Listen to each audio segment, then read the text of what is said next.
Assalamualaikum warahmatullahi wabarakatuh.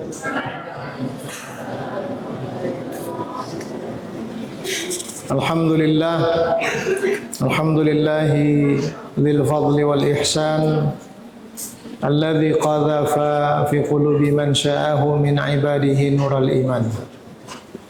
Ashhadu an la ilaha illallah wahdahu la syarika lah wa ashhadu anna sayyidana Muhammadan abduhu wa rasuluhu alladzi ballagha ar-risalah wa adda al-amanah wa nasaha al-ummah wa kashafa al-ghummah wa 'abida rabbahu hatta ataahu al-yaqin wa tarakana 'ala al-mahajjati al-bayda lailuha kanahariha la yazighu anha illa halik. Allahumma salli wa sallim wa barik ala hadzal nabiyil karim wa ala alihi wa ashabihi wa man istanna bi sunnatihi wa ihtada bi hadihi wa tabi'ahum bi ihsanin ila yaumiddin. Amma ba'd. Santri dan santriwati sekalian, para pembina asrama yang hamba hormati, kita mulai kajian kita ini dengan membacakan Ummul Quran Al-Fatihah. A'udzubillahi minasyaitonir rajim.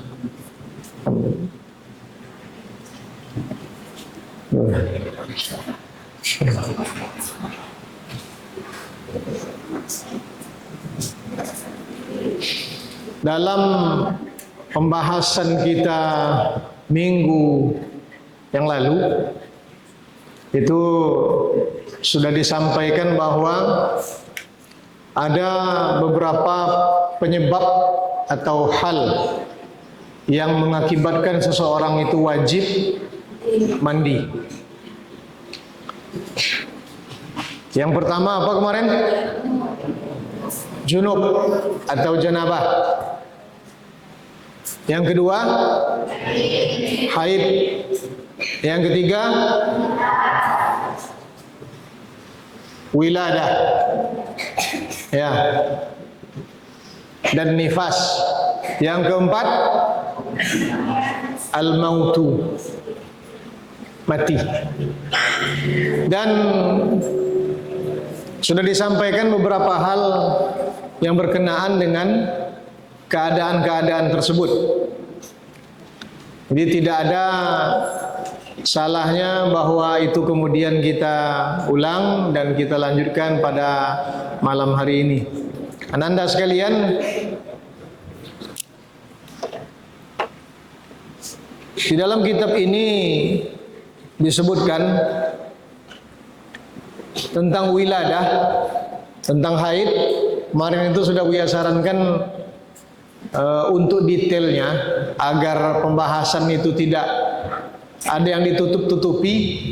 Jadi bagusnya yang santriwati mengajinya masalah haid itu kepada ustazah-ustazahnya. Kalau yang sifat-sifatnya umum tidak ada masalah. Nah, supaya jelas bagi kalian seterang-terangnya bagaimana kondisi seorang perempuan haid itu. Karena banyak ini perlu Buya ingatkan. Karena banyak perempuan yang haid, ya, dia tidak tahu hal-hal yang berkenaan dengan mengqadha salat sesudah haid itu. Mengqadha puasa sesudah haid itu. Atau salat yang tertinggal semasa haidnya. Itu ada kan kaidah turuk haid itu. Kaidah haid itu datang, kaidahnya selesai. Itu kan ada kaidah-kaidahnya. Nah, sebagian perempuan berpikir kalau haid itu ya sudah tidak sholat sama sekali, atau tidak ada dia membayar sholat, melaksanakan sholat sesudah itu sama sekali. Padahal kan tidak demikian. Enggak kan? Haid dia umpamanya suci, masuk waktu asar jam 5.30 suci dia. Dia tidak mau sholat asar itu, atau dia anggapnya sholat asar itu tidak fardu. Kenapa? Dan haid kan terima. Haid dan katanya. Padahal waktu asar itu masih ada. Jadi ada beberapa kaidah yang disebut dengan kaidah-kaidah turu'ul haid dan lain-lain itu berhubungan dengan pelaksanaan sholat secara khusus tentang perempuan. Tentang wiladah, dalam kitab ini disebutkan qad takunul wiladatu. Kadang-kadang wiladah itu tidak disertai dengan keluarnya darah. Ya. Tidak disertai dengan keluarnya darah. Jadi kalau keluar darah setelah melahirkan, itu namanya darah itu darah nifas. Keadaan melahirkan itu namanya wiladah. Nah, kadang-kadang wiladah itu ya tidak disertai dengan darah. Nah, hukumnya bagaimana? Sudah Buya sampaikan kemarin. Hukum yang demikian sama dengan hukum janabah, bahwa wajib mandi menurut pendapat yang azhar dalam mazhab Imam Syafi'i. Kenapa wajib mandi? Karena melahirkan bayi atau bayi yang dilahirkan itu sebenarnya adalah maniyun munaqid, sperma yang sudah menjadi orang.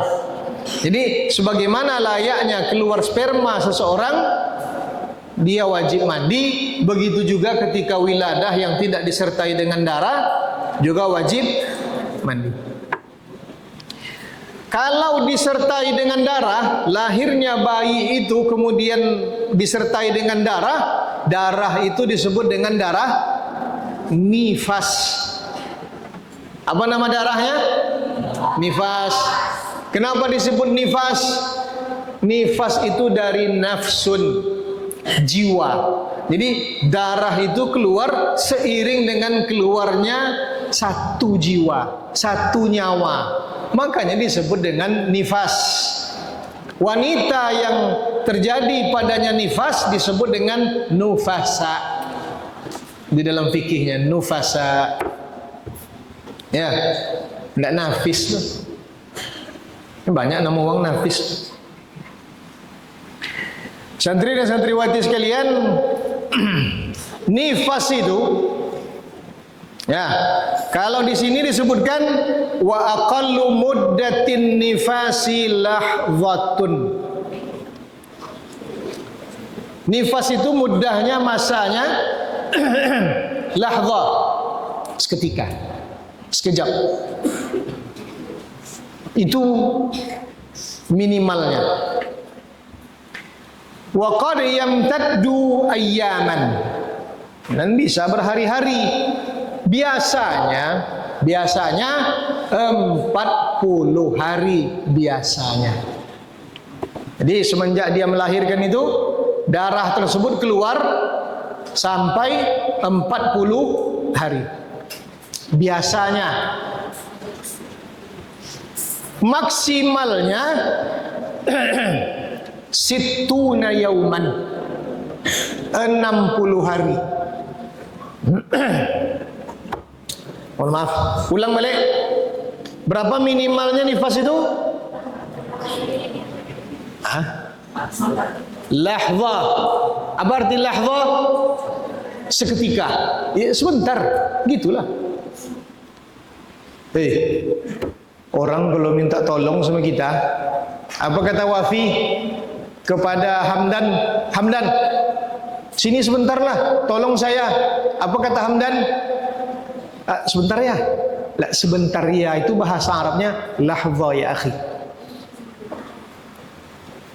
Ya, enggak qalil ya akhi, qalil.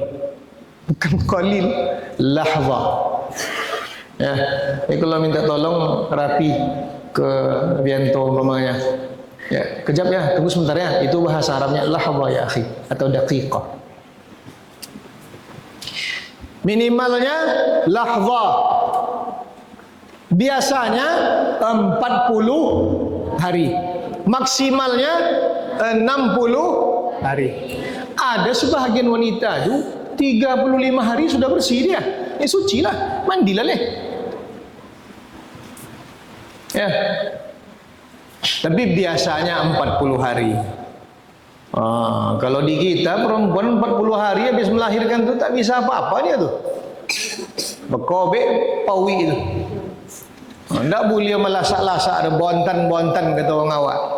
Di Mesir orang sudah melahirkan naik 80 coret langsung. Antulah 80 coret. Yang pernah di Mesir tahu lah Bang Bulu coret itu. Minum Pepsi, langsung diampai dia minum Coca-Cola, sudah melahirkan. Wallahi musta'awi. Teragak dia minum Coca-Cola. Ya. Kalau di kita tidak bisa kan, bisa melahirkan tuh, energi terkuras. Memang iya, tapi tidak tahu lah ya di Mesir itu entah apa-apa makan perempuan Mesir itu, Allahu a'lam.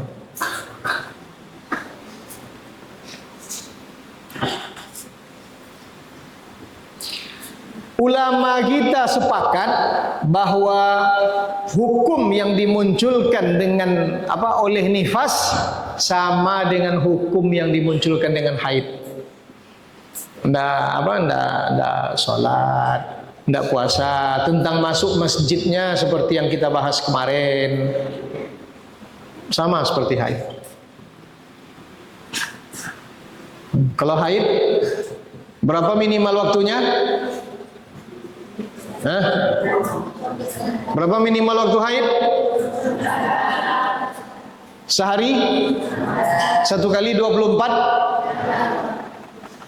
Maksimalnya?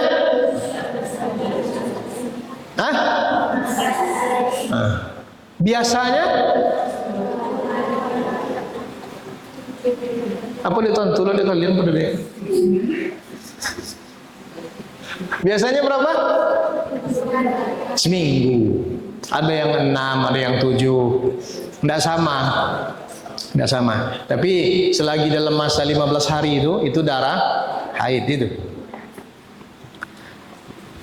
Anda sekalian, santri dan santriwati sekalian, jadi wiladah melahirkan. Yang melahirkan wajib mandi. Kenapa wajib mandi? Oh, dia tidak berdarah Bu ya, bagaimana? Wajib mandi, itu yang kita pegang. Walaupun ada yang mengatakan tidak wajib mandi kalau tidak berdarah, tapi kita pegang wajib mandi. Nah, tentang usia kandungan, nih. Berapa lama wanita ini mengandungnya? Masanya itu? Tantu mana ini untuk panen cubo. Kata Allah Subhanahu wa taala, nih kalian perhatikan ya supaya paham kalian. Ini yang kalian juga laki-laki nih. Kata Allah Subhanahu wa taala, wa hamluhu wa fisaluhu 30 syahran. Hamilnya, fisal itu bercari menyusu, fitam. Hamilnya dengan menyusunya 30 bulan. 30 syahran. Jadi masa hamil perempuan kata Allah dalam Al-Quran dengan masa fisalnya itu 30 bulan. 30 bulan berapa tahun? 1 tahun berapa bulan? 12. 30 bulan berapa tahun? 2 tahun? 2 tahun? 6 bulan. Itu satu ayat. Dalam ayat lain apa kata Allah? Wa fisaluhu fi amaini. Wa fisaluhu fi amaini. Fisalnya itu, fisal itu maksudnya fitom, berpisah dari selesai masa susuan. Jadi selesai masa susuannya itu amaini, 2 tahun. Gabungan dari hamil dan masa menyusui tadi berapa bulan? 30 bulan. Masa menyusui itu 2 tahun. Berarti berapa tinggalnya? 6 bulan. Maka dari gabungan 2 ayat ini sebenarnya ada ayat yang lain dalam Al-Quran. Wal walidatu yurdi'na auladahunna haulaini kamilaini liman arada ayutimma radha'ah. 2 tahun penuh. Maka difahamilah dari gabungan kedua ayat ini bahwa minimal usia kandungan 6 bulan. Kenapa? Karena mengandung dengan menyusui 30 bulan. Dalam ayat lain secara khusus menyusui itu 2 tahun. Maka sisalah masa hamil itu 6 bulan. 6 bulan itu minimal hamil. Nah, biasanya wanita hamil itu 9 bulan. Ya, ada yang lebih dari itu. Ada. Dalam mazhab Syafi'i atau menurut Syafi'iyah itu maksimalnya usia kandungan itu sampai 4 tahun. Pedusi mengandung sampai tahun. Lah pandai smackdown dalam bawi oman. Lah pandainya joget-joget di condong anggota DPR gitu yang joget-joget. Aduh. Anggota DPR kok ceralui. Rakyat sengsara dihampai joget-joget. Ya. Tapi yang 4 tahun itu maksimalnya. Kejadiannya Allahu alam. Imam Syafi'i berapa tahun Ustaz Dery dalam kandungan? Imam Syafi'i Bapak Batu kuang 2. Bapak Ustaz Mikil 2 tahun. Ya berarti sama riwayat itu ini kan. 2 tahun kabarnya. Ada yang mengatakan tidak sampai 2 tahun. Imam Syafi'i itu dikandung ibunya itu sudah sangat masak sekali baru keluar. Jadi lebih dari 1 tahun. Ada yang mengatakan 2 tahun baru dia lahir. Jadi matang baru lahirnya. Nah kita ini berapa? 9 bulan kan? Sedang nanggung-nanggung. Sedang nanggung-nanggung. Buya tidak sampai 9 bulan. Karena Buya copek nak nengok dunia. Akhirnya harus dipaksa keluar karena kondisi. Ya. Oh jadi Saudi kan macam itu kan. Kalau tidak lambat copek ya kan. Yang nanggung yang payah. Nah, anda sekalian. Jadi kalau ada, hei, kau dah ngelelok mo. Kalian kan berbini suruh rencana kan? Iya kan?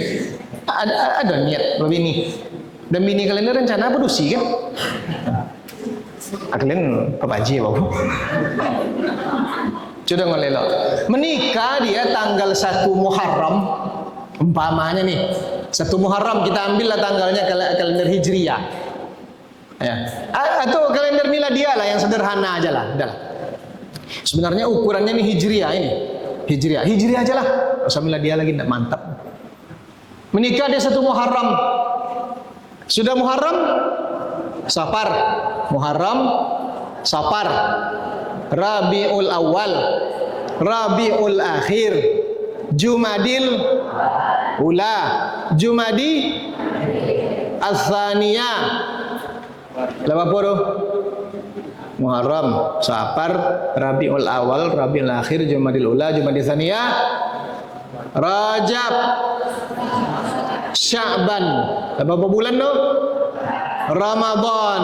Lahir Ramadan dia. Oh ini lahirnya biasa ini standar 9 bulan dia. Cuman lahirnya di bulan yang suci. Oh dikasihlah nama di ujungnya Ramadhani. Umpamanya. Kalau laki-laki dia Fajar Ramadan. Aduh Fajar. Fajar bulan berapa lahir? Indah, bulan Hijriah. Bulan Ramadan enggak. Enggak, bulan apa sih? Fajar Qaib mama. Enggak tentu bulan deh.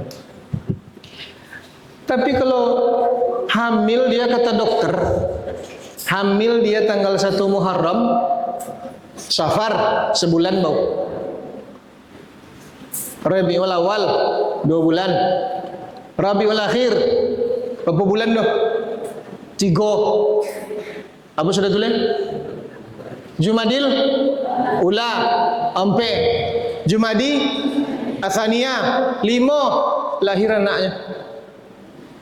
5 bulan mengandung, lahir anaknya.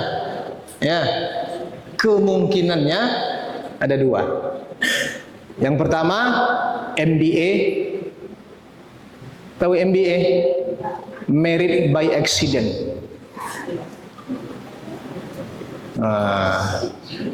Kan harus keren kita ini. Apa MBA?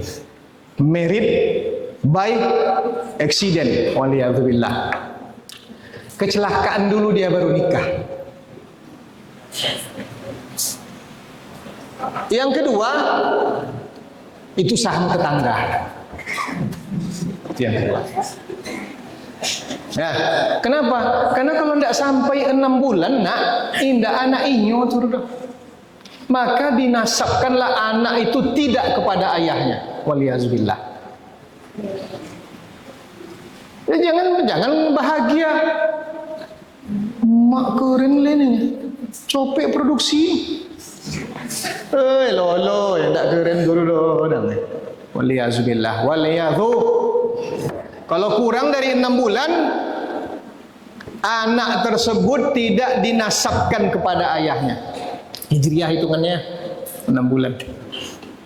Jadinya berapa hari kurangnya? Kurang, jangankan kurang 1 bulan, kurang seminggu saja bukan anak ayahnya itu. Kurang sehari saja bukan anak ayahnya. Ya, tentang selisih itu ada perbedaan pendapat ulama, tentang berapa hari selisihnya itu, berapa waktunya itu ada perbedaan pendapat ulama. Dan itu merusak nasab. Jadi kalau ada keadaan seperti itu, maka anaknya dinisbatkan kepada ibunya, tidak dinisbatkan kepada ayahnya. Nyalirnya, ya. Tahu enggak, Anda sekalian, apa konsekuensinya? Andai kata anak ini anak perempuan, ya ulang balik. Andai kata anak yang lahir di bawah usia kehamilan 6 bulan ini anak perempuan, besar dia, sekolah tamat SD, MTS, Aliyah, SMP, SMA, kuliah, bekerja dia, mau menikah dia, maka tidak boleh ayahnya tadi jadi walinya, karena bukan anak dia. Andai kata dia anak laki-laki, tidak boleh dia menjadi wali untuk adik-adiknya. Tidak boleh. Kenapa? Karena saudara seibu tidak boleh jadi wali. Itu berbahayanya tuh. Waliyadzubillah. Waliyadzubillah. Anda sekalian, itu tentang usia kandungan. Jadi ulang balik, berapa minimalnya usia kandungan? 6 bulan. 6 bulan terhitung dari masa hamilnya itu. Itu dokter sangat paham sekali itu. Ya. Biasanya 9 bulan. Maksimalnya ulama tidak sependapat. Ada yang mengatakan hanya 2 tahun, ada yang mengatakan sampai 4 tahun. Tapi yang 4 tahun itu wallahu alam, apakah terjadi atau tidak, wallahu alam. Perasaan Buya tidak ada. Wallahu alam. Kalau ada tuh lah, lahirnya lah berkumis. Sampai tahun dalam kandungan. Tiba-tiba kacip berin pitiannya. Lahir langsung minta pitir. Mana nak ke mallnya? Kan kacau dia. Yang selanjutnya, ini berhubungan dengan mandi. Bagaimana cara mandi wajib? Bagaimana cara kita mandi wajib? Mandi wajib itu ada apa? Rukunnya. Ada rukunnya. Ada sunatnya. Yang pertama, apa rukunnya? Yang pasti adalah niat. Niat itu di mana letaknya? Di dalam hati. Bolehkah dia melafadzkan niat tersebut? Dianjurkan. Lebih bagus melafadzkan niat itu sesuatu yang dianjurkan, agar mulutnya ini menolong hatinya sehingga terjadi pembiasaan. Kalau ada orang menyebutkan melafadzkan niat itu bid'ah katanya, biarlah ya, suka hati engkau lah ya. Nah, apa nih waang aja lah ya. Kalau perlu sudah di dunia kau bid'ah anda ya. Kendem buik je nyoy. Itu labi uncung di ontak. Antu kalian labi uncung di ontak. Nah, tak ngerti kalian pepatah tu kan. Seketik-seketik bid'ah. Apa-apa seketik bid'ah. Biarlah ya. Kalau lelucon apa nama? Sindiran-sindiran uang bertarikat, anjing menggonggong, khalifah tetap berlalu. Ini siapa yang lah khalifahnya, pahamnya tuh. Apa niatnya?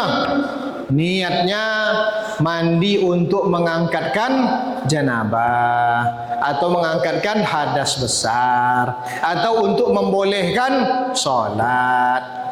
Apa niatnya? Silakan. Itu niatnya. Asal berhubungan dengan mengangkatkan hadas besar. Yang kedua apa? Meratakan air ke seluruh tubuh. Meratakan air ke seluruh tubuh. Apa definisi seluruh tubuh itu? Ya, kulit kita, seluruh bulu dan rambut yang ada di tubuh kita, termasuklah kutiak. Nah, jangan suak kalian mandi suak betul, kalian mandi wajib. Pasangnya shower, dijepitnya badannya, dirapatkannya badannya. Ya tidak sah mandinya itu, karena tidak semua tubuhnya yang terkena air.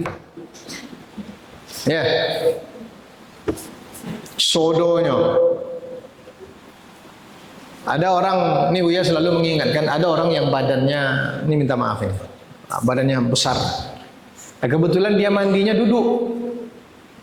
Itu lipatan-lipatan badannya, lipatan-lipatan perutnya, atau orang yang sudah tua, yang sudah berangsur-angsur kulitnya keriput. Nah, lala 70 KT, ya, umpamanya. Lalu mandi besar dia, itu pastikan lipatan-lipatan itu tersentuh air. Jangan sampai tidak terkena air. Tidak boleh. Nanti mandinya tidak sah. Adapun sunat-sunatnya, yang pertama membasuh tangan, jangan dicelupkan ke dalam bejana yang akan dipakai mandi. Di situ tempat air kita, kecuali kalau bak itu besar, itu lain masalahnya. Ini mandinya embernya kecil, ambil timba cuci tangan, bersihkan organ intim kita, bersihkan kemaluan kita. Kalau ada kotoran-kotoran yang menempel di badan kita, dibersihkan. Kemudian apa? Sunat yang selanjutnya, dibilas kepalanya. Wah, dibilas kepalanya. Siram tubuh sebelah kanan, siram kemudian tubuh sebelah kiri. Kalau banyak air, buat 3 kali. Itu sunat semuanya. Ya. Berwuduk sebelum mandi. Nah, itu sunat juga itu.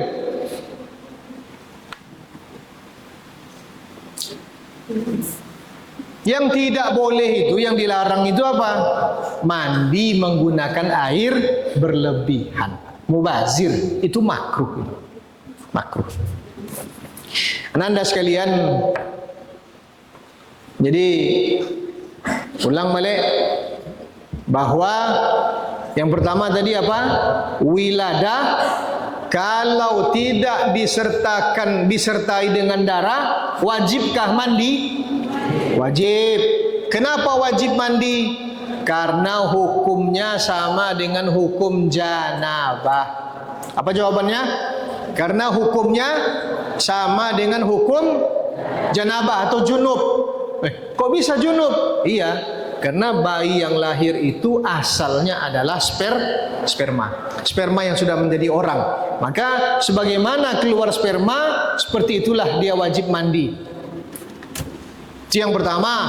Yang kedua, kalau disertai dengan darah, maka darah itu disebut dengan darah nifas. Berlakulah hukum yang sebagaimana berlaku pada wanita yang haid. Nifas minimalnya berapa? Lahwa, seketika, sekejap. Biasanya berapa? 40 hari. Maksimalnya berapa? 60 hari. Jikalau ada perempuan nifas, dia dihitungnya, oh sudah lebih 60 hari ini, maka lebih itu istihadah. Itu darah yang tidak pada tempatnya. Istihadah darah kotor yang lain, yang dimana wanita mesti sholat dan puasa dalam keadaan serupa demikian. Ya. Itu yang kedua.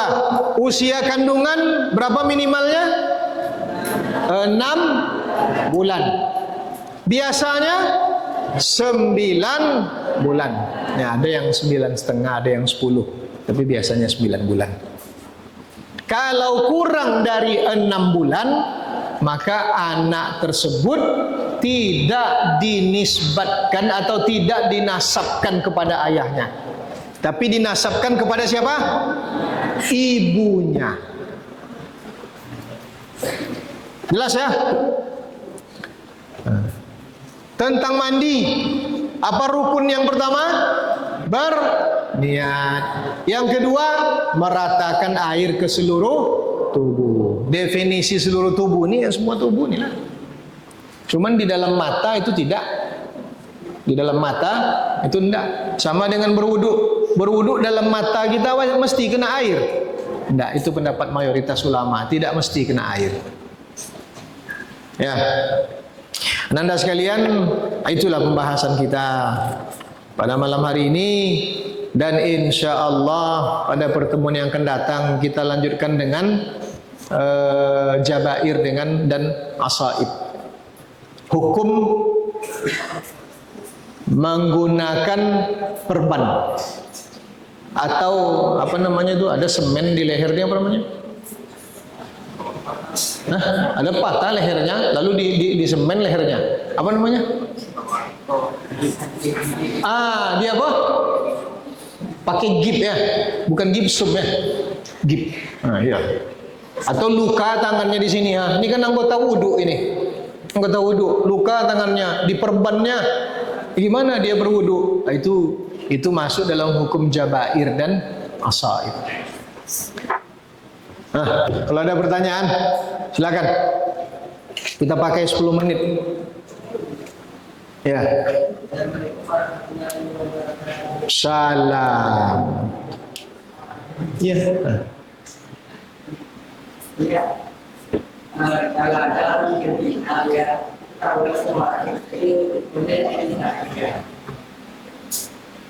Kalau ada orang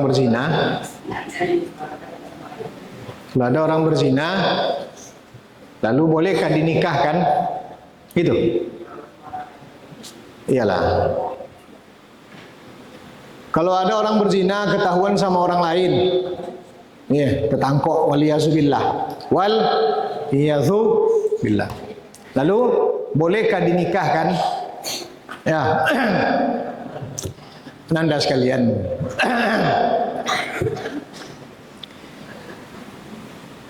Kalau bisa aib itu ditutup.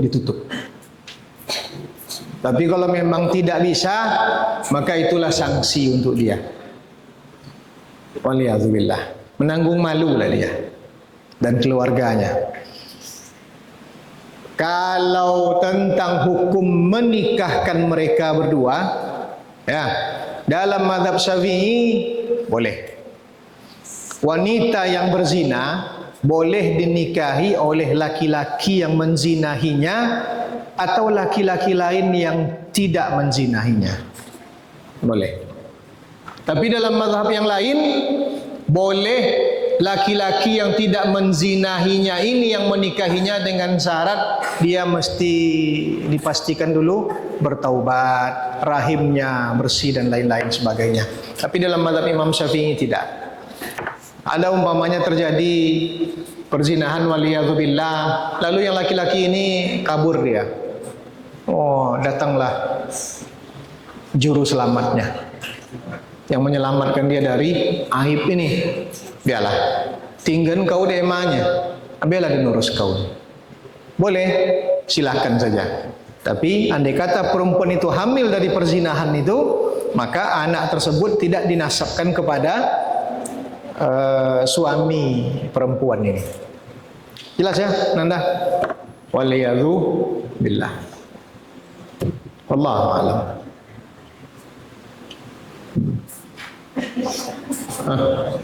Kalian kalau sikah lah balik nyamuk tadi. Kok suruhnya tanya dulu. Bertanya, Fajar. Tanya kan, tanggal berapa hari kemerdekaan kita punya? 17 Agustus. Abu Akil. Assalamualaikum warahmatullahi wabarakatuh.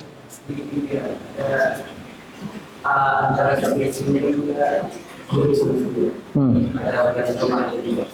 jadi mereka itu nggak sebenarnya ya gimana dari kita kalau yang dari kursus juga yang pertama, sahur itu tidak wajib ya, tapi mandi besar itu wajib. Jadi kalau masih ada waktu sahur, sahurlah. Sudah itu mandi. Tapi kalau tidak sempat lagi, sahur tidak sempat, ya tentu mandi boleh. Ya sudah sahur makan apa boleh. Ya.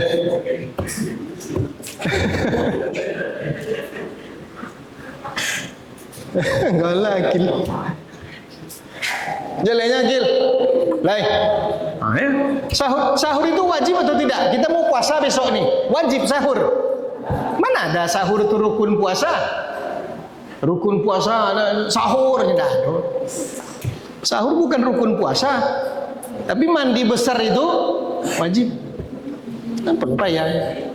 Kalau sompok sahur, kalau tidak dia mandilah. Terjagonya. Lah tinggi hari. Puasanya bagaimana? Ya puasanya lanjut saja. Tidak ada hubungannya sama puasa itu. Allahu a'lam. Ya, Nanda.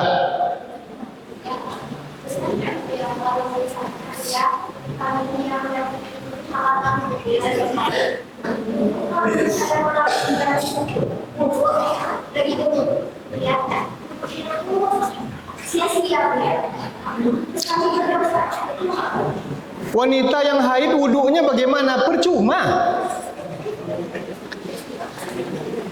Hadas, haid itu kan hadas besar ya. Hadasnya itu daim, berkekalan. Wudu tidak berfungsi di sana. Ya. Jadi tunggu aja lah suci. Tunggu aja suci. Baru mandi. Allahu a'lam.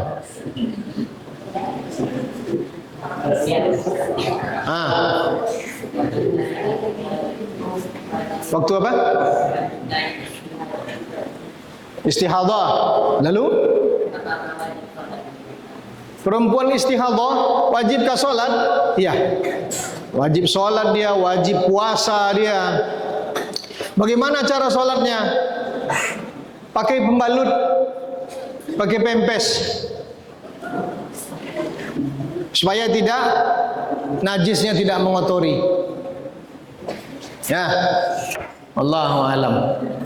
Anda sekalian, insyaallah kita lanjutkan pada pertemuan yang akan datang. Mudah-mudahan Allah Subhanahu wa taala membuka hati kita bersama-sama untuk menerima yang benar itu benar dan yang salah itu salah, dan Buya meminta kepada Allah taala agar kalian istiqamah menuntut ilmu agama ini. Amin amin Allahumma amin. Aqulu qawli hadza wa astaghfirullah li wa lakum. Wassalamu alaikum warahmatullahi wabarakatuh.